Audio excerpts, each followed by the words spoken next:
Hello. Welcome to SehoPod. I'm your host, Seho Lee, and this is my podcast. I've been wanting to start this for a while, and I wanted it to be an outlet to have deep and meaningful conversation with friends and people close to in my life and people I look up to. And so it's about time I started. It's summer vacation, and I have all this time. So hopefully this can be a weekly thing where I invite people over and we can have conversations, we can talk. It's my dad waving through the window. And so we'll see how this goes. I'm really excited. And I'm really excited that today I have my boy Hanif with me. Yeah, what's up? And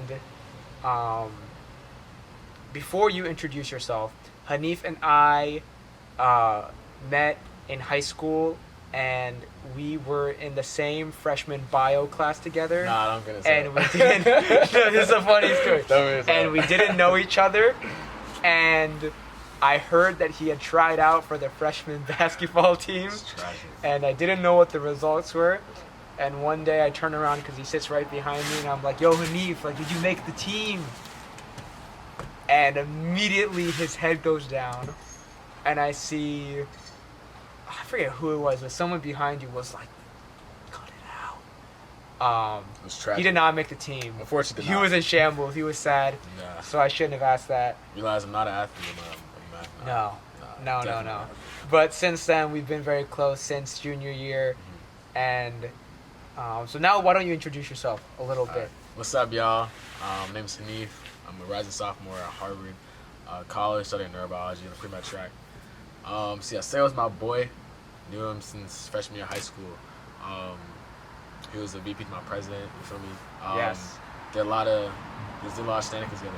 Like we just that's my thing. So yeah, I'm super excited to be the first guest on this podcast. On SehoPod. SehoPod. Yes. It's gonna be great. So whatever questions you got, I'll be sure to answer them. And to the best of bro. my ability. Yes, sir. I have my little notes here. Let's see. So we're both in Boston. Yep. Hanif's at Harvard. I'm at BC at Boston College. It's been a great time. We both finished our freshman year of college. My mom's waving now. Yeah. Quickly, how was your freshman year? My freshman year was great. I have little to no complaints about it. You can talk to me, bro. Yeah. I just like seeing myself in the camera. Yeah. But freshman year was great. I would rate it like a 9.5 out of 10. I thought like there were so many moments that just made me just so happy to be there. Like I got to see I got to meet like a bunch of people who were like my friends for life. People who like understood me, got me on a personal level. Who no matter what, like I always just kind of just like be there and just have a great time. The memories I made there, like they're irreplaceable. Although it was a lot of work, like no joke, it was a lot of work. There was a lot of times I had to like pull a couple all-nighters. A lot of times where I thought like I couldn't like pass the exam, but like I had to thug through it. But I would never like change it. I never changed anything about my first year, honestly. I felt every like thing that didn't go my way was a challenge. It was a test to make me like a better man, the man I am today. So, Yeah. it was great. It was really, really good. I messed it a lot. That's good stuff. For sure. I had a question, and I mentioned it a bit before, but I remember a year ago, like in the summer, after you got acceptance to school, and it had been some time, like first obviously there was, you got accepted early, so it had been a while, right? Yeah. But I guess during the summer when you were like preparing to go, just mentally and everything, you told me some concerns or worries you had about impostor syndrome, and feeling like, wait, maybe I didn't deserve this, or maybe I don't belong here, maybe I won't belong here. Yeah. How did that affect your mental health at that time? How did it affect it going into the school year? And then how were you able to overcome that? How did you grow out of that? How does it still affect you today? Yeah. That's definitely a great question. Yeah. I would say it was a multitude of things, like especially like early on. Going into the year, that was really, really tough for me because I was going into the school. I was the only person to go to school, so I was like, I'm lost. I don't know anyone else. Like, I'm gonna be like, okay, by myself. I haven't been by myself for like a minute now. Like the people who I knew going to high school with people who I knew in middle school. So that was an adjustment. But before that, when I moved to Harrington Park, 7th grade, there was a whole adjustment process for me. I didn't know no one, so it was like really, really tough for me mentally. So I thought, oh shit, like, it's gonna be like this again. Going to college is gonna be even harder because it's at Harvard. Everyone was super competitive there. Just like the acceptance rate was really, really low. Ultipan did a great job of like building me up to be a great student. However, I felt like it wasn't rigorous compared to other schools that like a lot of other students came to. Like a couple of people went to like private schools, top schools in the nation, and like were doing harder classes than our AP classes that we had in high school. So I was like, okay, like I'm gonna be struggling, man, but it's gonna be like a learning curve for me to get adjusted. Also, like I heard things like, oh, Harvard pre-med, Harvard like got like science, that's like really, really difficult, really hard. Yeah.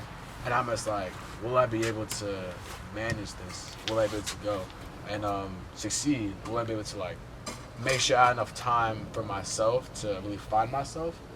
Because I would say for any college, like your 5th class, like for Harvard, it's 4 classes. But if you have like the one extra class is finding yourself, getting adjusted. Because like you could take 4 classes and then like you have another responsibility on your plate, which is trying to find and navigate through this whole new world that you find yourself in. College, you're all independent, you're all by yourself. And that's what I love about it, because like you have to discover I got to discover who Hanif is. And that's the biggest takeaway that like I'll get out of it. Yeah. And that's definitely like, I came into this knowing, okay, like although I'll be by myself, although like I didn't have the luxury of like going to like a high school that was super, super elitist, everyone going into like, we're trying to find ourselves. Everyone that's going to college is trying to find themselves. So knowing that and like backing off of people who were in that same space as me, and luckily there are a lot of them, because everyone was like going to it not knowing like, okay, what I want to do. When I like post, a lot of people there were undecided, they didn't know what they want to study. So I was like, okay, like the people here who are just like me, who aren't really sure what the future's gonna hold for them. And also finding my community, definitely. Like, I was the only black student in my entire grade for like 7 years, middle school and high school. So that was really tough, because I came from an elementary school that was like 70% black. So there was like a lot of black kids there, and so I didn't find comfort in that, because I was just like, okay, like there's no one who I can really relate to. The teachers who I looked up to, there's no one who looked like me, no one who like went through the same struggles as me, no one who perceived the world as I did, no one who like understood me like on that level. But now I go to Harvard, where I'm around a bunch of students who are just like me, a bunch of students who went to PWIs, who came from like first generation low income families, who got the struggle that I went through my entire life. So that I could use that, and that aided me, like that made that imposter syndrome just go away. Because they're the same kids like, oh, like I'm not gonna succeed. Oh, I'm not gonna do this, I'm not gonna do that. I don't have the benefit. But I think just finding my community definitely was better for me in that sense, and that definitely like made me overcome whatever struggles and mental tribulations I was going through. Yeah. And now here I am, like I enjoy the hell of my freshman year. I would not change a thing about it. Mentally, I'm doing amazing. Like I found my people for life, and yeah, sure. And that feeling is no more, I'm gonna say, definitely. However, this is probably gonna lead to your second question, but that feeling shifts from an academic standpoint to like a job standpoint. Because now, like for colleges, like especially after your first year, you're looking at all the people who are getting like these crazy like internships, like Morgan Stanley, Goldman Sachs, JP Morgan, like Citadel, stuff like that. And now you're just like, dang, am I not doing what I need to do? Did I like waste my entire freshman year and not prepare myself for the summer to have a job lined up for me to be able to make like about like what is like 10K a summer to make like, oh, put some on my resume. So I was like, okay, like I got money now. But we can talk more about that. Yeah. I have a second question. Well, because my leads to 2 things I wanted to ask. First thing is, well, I'm glad, because my last question to the first question was going to be, do you feel like you belong? Yeah. So yes, you do. That's awesome. Yes, 100%. But specifically, I mean, I guess this goes for like any like institution of higher education, more specifically high achieving institutions, more specifically a school like Harvard. Like, how do you deal with like competition and comparison? We're talking about like our summer plans and like what internship opportunities, what job opportunities lie ahead. Like, how has that been an issue or not been an issue? Comparison and competition. Maybe like one time, if you could give an example maybe open up, and like one time it was like a really bad time of comparison and competition. And I think that will always be present. It's not like how I don't think we would ever come to a point in our lives where we could fully overcome that. But are there any steps that you take or thoughts that you have about ways to mitigate that and just focus on yourself? I'll say that's a great question, because for me, and something that like I became very lax of, especially during like the first semester, like my freshman year, even like during high school too. There are a lot of times where I got complacent, where I was just like, there are a lot of stuff I would work really hard towards, and then like I would get good results. I thought, okay, this is the norm, you know. But then like the end of my first semester, and also like my second semester of college, I realized that it's not sweet. Like that's not how things should go. Yeah. I applied to Vertex Pharmaceuticals, which is one of the top biopharmaceutical companies in the country, like around the world. I got my first like rejection letter for industry. It said, I phoned regret, like you won't be able to, and I was like, dang, because that really stung me. I read it at like 4 a.m. in the morning, 4 in the morning. I texted my mom. I was like, yo, like that thing I told you about, like in California, like I won't be able to do it. And someone's like, I didn't get in. Yeah. And I started asking around. People, did you get this? Did you get this? And everyone said no. So that like made me feel better. It's like, okay, maybe it's not a me issue, and like something that I can bounce back from. So then I was like, okay, maybe like pharma isn't my thing. So I looked more into consulting. I got into this very prestigious consulting organization at Harvard called ACCG. And then I was like, okay, like I have this on my resume, I have this on my plate. That means that the consulting stuff that I apply for in the future will be a breeze. That's what everyone says, right? I applied to 3 first-year programs for consulting. McKinsey and Company, Boston Consulting Group, and Bain and Company. And they're like first-year enrichment programs. They're like unpaid, some are like hybrid. One of them is like fully remote. Got flat out rejection for all of them. Like nothing, like not even heard back. And so I was just like, damn. Like they didn't come at the same time. One came, like McKinsey came first, didn't get that. Then BCG came, didn't get that. Then Bain came like 2-3 weeks ago, didn't get that. So I was just like, is it me at this point? Like, am I just like not doing enough? Did I not do enough? And I also asked my peers, who like same process. We were in the same room, working on his applications, and said, did you get that? They did.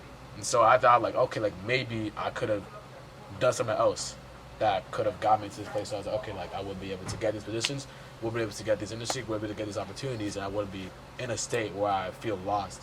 I feel like I didn't do myself justice. I feel like a failure, especially because I worked so hard to get to a point where I could, you know, achieve and have opportunity to apply for these things. They're not very accessible to everyone, especially people who look like me.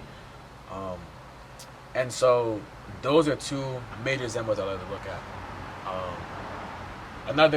Something that lightened this for me though is just having talks with my mom, having talks with my brothers, realizing that like people who are older than me as well. Reason that I'm literally just an 18-year-old kid. Like I don't know what I want to do. Like I'd say I do, but like at the end of the day you don't until you actually get into the position where you have to make the decision what you want to do. And that's the fact. That's just facts. And I have to realize how blessed I am to be at the point that I'm able to, you know, apply to certain things. I'm able to get the choice of some I like. For example, I have like a handful of like a couple like things I could do like unpaid this summer. The fact that I even have those options is just crazy, because there are a lot of people who don't have those options. A lot of people who can't just like be like, okay, I want to do this, I want to do that, I want to work on this. A lot of people who can't even say like they can like go to college. Like that's just facts. So instead of like moping around and complaining, I realized that okay, like this imposter, this competitiveness that may rub off. It's not really. It's more of it's in my head than it is like on campus. Because a lot of people who I surround myself, at least on campus, they're very supportive. There are people who just like every time I didn't get it like a certain thing, and I'll complain about it, they'll be like, "No, don't worry about it." Like they'll point out other areas in which I excel that they look up to me for. And they think like, okay, like although you didn't get this, like you're doing this, you're doing that. So why are you even like upset? Yeah. It's because human minds are trained. If they really want something, they're gonna disregard everything else that they achieve, what they accomplish. So doing that, in a sense, just disregarded all the hard work I put in the past 18 years of my life, getting to the point where I am, and getting to the privilege that is, you know, getting able to, you know, come back in the fall for another semester of college. So that's it. I don't know if that answers the question for real. Yeah, that does. Yeah. You Uh, you said something that got me thinking. Yeah, you were talking about briefly like the shift between like high school or college, where um, in high school you were getting complacent because like everything came easy. Um, and one thing I thought of was motivation in terms of like why you're doing what you're doing. Like you're very busy, like you're involved in all these things, and you're passionate about what you study and you're passionate about what you're involved with, which is awesome. What I think maybe in high school there might have been more of a motivation for the work we were doing and like the activities we were involved in to like get to a good college. Like that was the next checkpoint. Yeah. And I mean, granted, yes, there were things we were interested and passionate about, but I think it's pretty safe to like say that a lot of like our motivation was driven by I have to get good grades and like build up a good like experiences to get into like a good college. And I mean, I'm happy to say that worked out for the both of us. But what motivates you now to do all that you do? Like, why do you keep yourself so busy? Why are you doing everything that you're doing right now? Yeah, I love this question because at first it started off. So as like a lot of people know, I was born with sickle cell anemia. So I was born with a very rare hereditary blood disorder. I'm sure you know. I was diagnosed at 6 months old. Nearly died a countless amount of times in my life. Basically, it's like I'll just explain it without it. Yeah. Sickle cell anemia is a disorder. It's a recessive trait. So, like that means that I had it. I was born with it. And the complications occur like red blood cells that are usually free flowing discs. They're now misshapen into crescents. Crescents that are also sickly as well, so that they can get like clumped inside your blood vessels.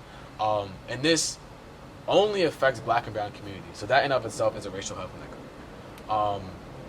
So I was born with that. My brothers didn't have it. They had the trait. My parents, they had the trait. I was the one in my immediate family who had the disease. And so it started off like, okay, like he's going to have these like crises. He's going to have like, okay, like a little pain here, the aches and pain. He wouldn't be able to like do like run like in like gym class in like elementary school because he had to like go to the nurse and like have this little like ice pack, just get like some Advil, some Tylenol, something like little stuff like that. But then October of my third grade year, I had a pain crisis so bad that I nearly died. I was put on a ventilator because I acquired acute chest syndrome. So both my lungs collapsed and I couldn't breathe. I had to breathe through a ventilator. I had like a, 20% chance of surviving or something like that. Probably even less, honestly. And so I had to put in place into a induced coma for 6 weeks. And then just like, no, I didn't know what was going on because I was only like 8 years old at the time. So I was just like, when I woke up, I saw my family and they were like shocked to see me like alive. And I was like, okay, like what the hell? Because I had to relearn how to walk, talk, eat, like do all this shit like normal human stuff.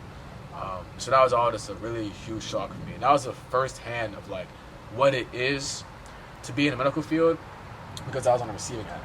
And so I was like, okay, like the fact that I can go from that and like come back says a lot about me and my determination and my character. The next summer, the following summer, I was able to do something that not a lot of people can do or like have been able to do in the entire like history of like existence type shit. So like I received a haploidentical stem cell bone marrow transplant, which is a lot of words, but essentially what it means is that I received a bone marrow transplant from my mom's bone marrow. So she was my donor, and her bone marrow was like transplanted to me after I received chemotherapy and eradicated all my like, unhealthy bone marrow. This doctor who did the research and found this kind of treatment, Dr. Mitchell Cairo, he does work in Western Medical Center in Valhalla, New York. So essentially, I was able to be cured because now I was receiving chemotherapy, like my immune system was shot, so I had to wear wearing a mask. I couldn't go entire like fourth grade. So I missed 2 thirds of my third grade year, all my fourth grade year, because I had chemotherapy, like had no immune system. And essentially, I owed everything to my mom because she was my donor. She had to go through all that process. When I was in the hospital, she was right there with me. You feel me? When I was there, like my dad, may his soul rest in peace, he was doing the research to make sure that I was just like getting better, getting healthy day by day. Because after it was over, it wasn't peaches and cream. Like, although I didn't have crisis, I had to still go to the infusion center every single week to get checkups. That every single week turned to bi-weekly turned to monthly to the every bi-monthly. Then it was like half a year. And now I think it's been 10 years since then. So now, thank God, I don't got no pain crisis. I can do normal stuff, like normal human. Like I play like sports, even though I suck at sports, I can still play sports. You feel me? I can just do, and it was also really hard because I grew up with two brothers, as I mentioned before, who didn't have the disease. Well, other than that, Jamil and Camille, shout out to them. They're probably not watching this, but no, don't watch it. Yeah, I'll make sure they watch it. Yeah. But they grew up normal, so they were able to play outside, do all these things in hot and cold conditions, of which like stimulates pain crises. They would do that fine, and I was just there like watching from like inside a window, like not being able to do none of that stuff because I was like I had a chance to get like highly sick. So that was what motivated me to have this stake in healthcare, because I was able to come back from racial health inequity and do what a lot of people can't do, and that is be able to be cured. And that is so crazy because the reason why there's not a lot of people who can be cured from it is because it affects black and brown populations majority. And that's why not a lot of research has been done for it, and why I want to be, I'm blessed to be in a position where I'm at a very high achieving college, and I'll be able to use my academics, my education to go further beyond, and then have a more stake in healthcare so I can promote inequities like this, and I can promote change in different marginalized communities and whatnot. And then I would say a different factor of motivation. So that was one thing. However, it transpired into like, is it something I really want to do, or is it something that I'm like, I should do, or like I have to do? Because once all this stuff like started popping, like, oh, like Hanif, like now he's at Harvard, and now he's like cured of sickle cell, or he was cured of sickle cell at Harvard, like there's these headlines saying that, oh, I should be a doctor and stuff like that. So that made me feel like, okay, like I'm like a lot of people who are like counting on me to become a doctor, go to med school, do all that. Is it really something I want to do?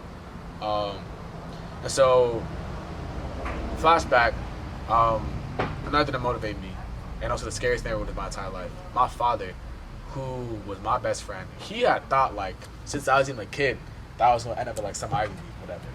Even though like when I was a kid, full transparency, I wasn't SHIT, I wasn't shit. Yeah, I was a smart-ish kid, but I wasn't like crazy. But he thought I was gonna be like a Yale, at Harvard, all that. So he was my best friend, he was my rock. And he always wanted me to be a doctor too, so that motivation as well stimulated me to like want to pursue med school. Unfortunately, he passed away about 4 years ago, 2020. I basically watched him like die from him because like, he had suffered a brain aneurysm, so his brain just like exploded, like, and then he was just, in his bedroom, and then boom, passed away. Didn't talk to him ever again. So all this stuff is accumulating, coming back from almost dying myself to watching my father die. All fueled me, because that was what made my story unique. I wasn't just trying to go to college just to go to college. I wasn't trying to go to like get this good grades, so I could go to college. It's because I had a chip on my shoulder since I was like born, basically, to achieve something as great as I am. My mom, my dad came from extremely poor villages in West Africa. My mom came from one of the poorest villages in northern Nigeria, and now she's a self-made business owner, and she works hard every single day to make sure that I'm in college, I'm safe. All my brothers are in college, and her family is wealthy, is well off and supported. And that's another thing that I can tie into my motivation now. The reason why I push myself so hard every single day to make sure that like there are people at college who are really good friends with who like I like take things too far. Like, I try to do a lot of stuff because like I'm just always working. I know no like full gas, no break. It's because I'm watching my mom do the same shit like when I'm back home, working. I'm just like, I don't want her to keep on having to work and keep on having to do like to take care of us so we can like go to these elite colleges. I don't want to see her doing that no more. So I want to take it upon myself to make sure that like she don't gotta do it, that she can go into retirement. I can like get her a Range Rover that she always wanted. I can like get into a mansion. You feel me? And that she's just like she's like sane, she's healthy. She don't gotta like stress over our well-being all the time. And now I can like owe that debt out to my father, owe that debt out to give back to the community in which I was saved from as a child, and just pursue that ultimate stake in healthcare and find who Hanif Mouehla really is and what I want to be. So, yeah, that's basically that's me. That's me personally. Thank you for sharing. 100%. I have a tough question for you. What's up? What happens, or what do you do, if some circumstances arise in which you can't make a lot of money, or you're not working in healthcare, or you're not a doctor? Like, what happens if all the dreams you currently have right now for work in your future just like don't work out? I leave it up to God, up to Allah. So I'm Muslim, so I leave it up to Allah. Because, like, at the end of the day, everything happens for a reason. Not everything is peaches and cream. I say I have aspirations for this, but only God knows what's store in the future and what's store for the future. Yeah. I thought I was gonna get all the internships I said that before. I thought that. I didn't. That's how it is. At the end of the day, I'm this 18-year-old kid with big dreams and aspirations, but it doesn't mean that I'm entitled or like I'm owed anything. No one's owed anything in this world. I just feel that. Yeah. Like everything that you accomplish, you achieve, you have to work for. You have to put your own. So if somewhere along the lines like something doesn't go my way, because I don't think like a Goldman Sachs recruiter is gonna be like, oh, we have to get this kid a spot 100%. That's not how it should work. So if it comes to that point, I'll just put my faith up to God. Use the education that I was like thankfully blessed able to be given to find a different avenue of life, so that I'm happy. Yeah. In case some of that cut out, it was just like putting your faith in God. Yeah. And allowing Him to do it, and just like being supported and loved by your family. Like that's what really matters at the end of the day. Yeah. I totally agree. Like when I'm confronted by, if I ever just think about what could work, what could not work out, like I come back to faith, and like I put my faith in Jesus, who, like, my worth and value is found in Jesus, not in the job I'm doing or whatever like that. Like I think faith is so important in that aspect, to give up myself to God, to allow Jesus to work through me. It's not like the end of the world if these dreams I have for myself, and that's good to have dreams and goals for yourself, but it's not the end of the world, or I'm not any less of a man if those things, I end up not accomplishing those things. Exactly. Because like that's just the nature of the world, where like stuff happens and things don't always go our way, but it's to like trust in God's good plan that He will make something good out of like whatever happens or whatever ends up happening. Definitely. That's huge. Another question I wanted to ask you was, in terms of like motivation in your pursuits, we both come from families, households from not a lot of money. And so, you had hinted at it, but like let's say you become super successful, you're making, let's say, millions of dollars a year. Like, what do you want to do with that?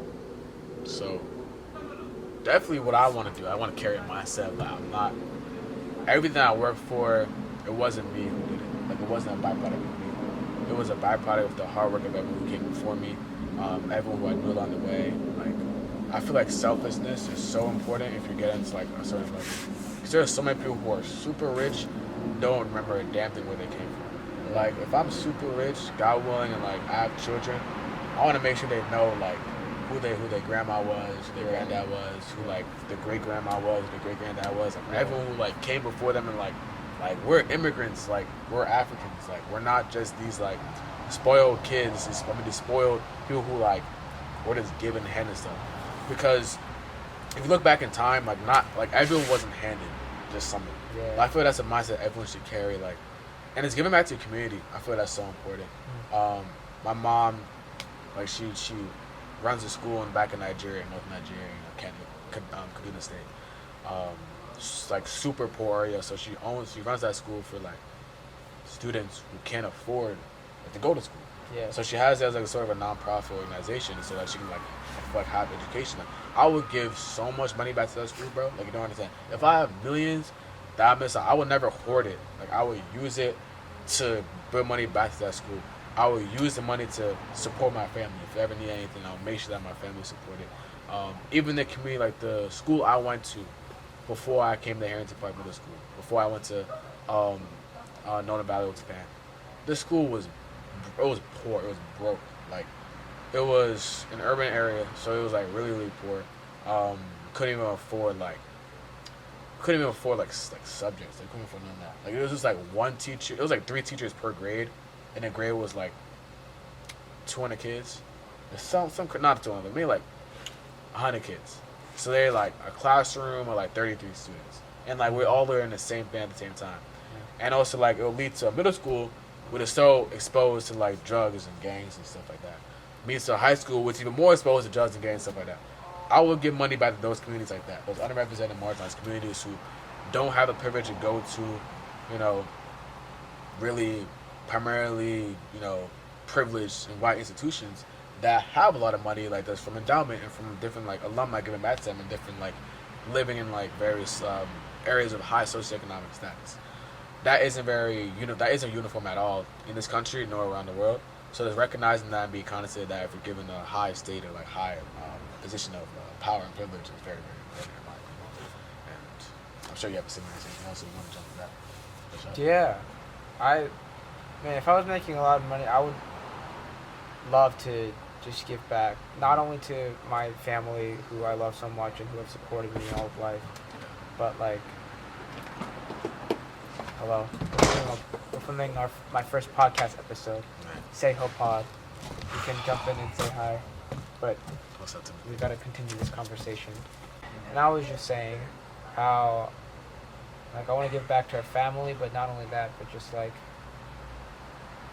I guess just, philanthropy would be great, just giving back to causes I'm passionate about. But I've also thought of like, that I think about those things, about doing those things and donate and like giving up that if I had a lot of money. But also that makes me think, okay, like I am thinking about, when I have a lot of money, I'm gonna give up this. But also that makes me question, all right, so why am I not giving up certain things right now? Like, if I think that, oh my gosh, I flipped off my glasses. If I think that way about how I would live if I had a lot of money, I should be giving up my time and my resources and money and my abundance in the same way with what I have now. So it like keeps me in check, because I could, as much as I can say, oh, if I have so much money, I'm gonna donate so much of it and like, give it all away. But it's like, if I'm not doing that now with what I have now, what guarantee is there that I'm gonna be doing that when I have a lot of money? That's true. Because I'm always gonna be finding, well, actually I could use it for this, or oh, I could be spending it on this. So I want to establish some like good habits now with 100%. being like very giving with with what I have right now. Because although, like you mentioned, we come from families that aren't very high. Yeah. Like, but there are a lot of families who are very much low income, are not as like privileged as we are. So recognizing that and like being like, okay, like although what the hell is that? Although we don't have a lot of money, like compared to a lot of people around us, like compared to a lot of people around the world, we do have a lot of money. So just like building up that type of exactly mindset. Yeah. And honestly, it's very difficult because like we're both young, we're both trying to figure out like a way around the world. Like college, especially like being a broke college student, that's hard. Like I remember like being in college and like barely even having like enough money to even like go like wherever my friends want to do something. I didn't have enough money to do it. But like that's just how it is. That's how it has to be. Like building like having that and not having everything like given to you, handed to you, that builds character and that builds that mindset of what you want to have to get that. So yeah, that's all I'm saying. Yeah. Like, I have one last kind of two-part question for you. In the past, like during your freshman year, in the past school year, looking back, what's one thing you're proud of, and something that you've learned or in a way that you've grown, and what's one thing that you're really excited to work on about yourself or improve in your life? That's a hefty question. Shit. I would say one thing I'm proud of is learning to never change myself. Like, I feel like coming to a school where I was only like black in my entire year, I had no choice but to change myself. I had no Like choice. in high school? In high school, yeah. Yeah. I had no choice but to change. I had no choice but to act differently, not talk out of tone, not like try to like dress differently, like every time like just do stuff like that, like making myself like to a point I'm not like ostracized and I have like friends. But then I realized like, are they really my friends if I gotta change a certain thing about myself to like be liked by them? I feel like at college, because everyone is like coming in not knowing like what they want to do, like who, like not everyone, like everyone's coming in like a community where they don't know everyone, they don't know a lot of people, so everyone's trying to find themselves. I feel like I found myself so much. Like I know I don't know who I am, but I know better who I am than like this day last year. This day last year, I was still like on that routine of trying to be liked by people in high school who probably didn't really like mess with me because I changed a lot of other things with myself. But being comfortable with that now, like knowing like I'm Hanif Mouehla, like I am a Nigerian Muslim 18-year-old kid who wants to be a doctor, and like all the experiences I had, all the things that I carry with my background, from my family, like I can't change it on myself. I can't try to change anything about me. Like it's just that I am who I am, and like there's nothing I can do about it. Going to college and finding people who like love me, like are friends with me because they met me, not knowing anything about me. They met me like it's like their reactions of me are like how I carry myself at college. I'm not trying to change anything myself because I came in not knowing like what college is gonna be like. So I came in my natural, normal self, and that's what I'd be able to love about myself. Even now, I'm at home.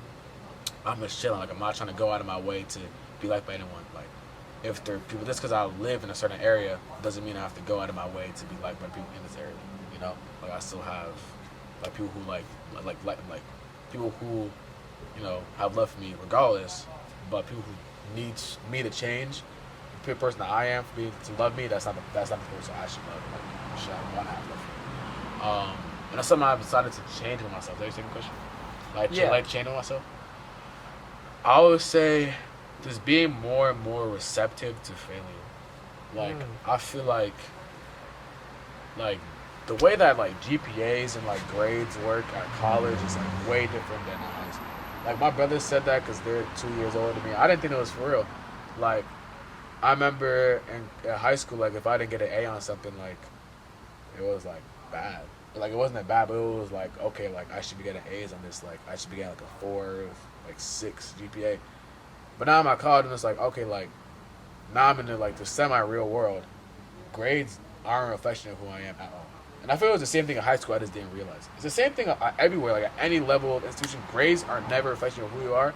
However, it's how you perceive grades that's a reflection of who you are. Now I'm at college. Now I'm like okay, like. If I don't get a good grade on something, like it's not the end of the world. I'm still gonna like survive. I'm still privileged to be here in the first place. I'm still privileged to take the class, even take the exam to get the grade.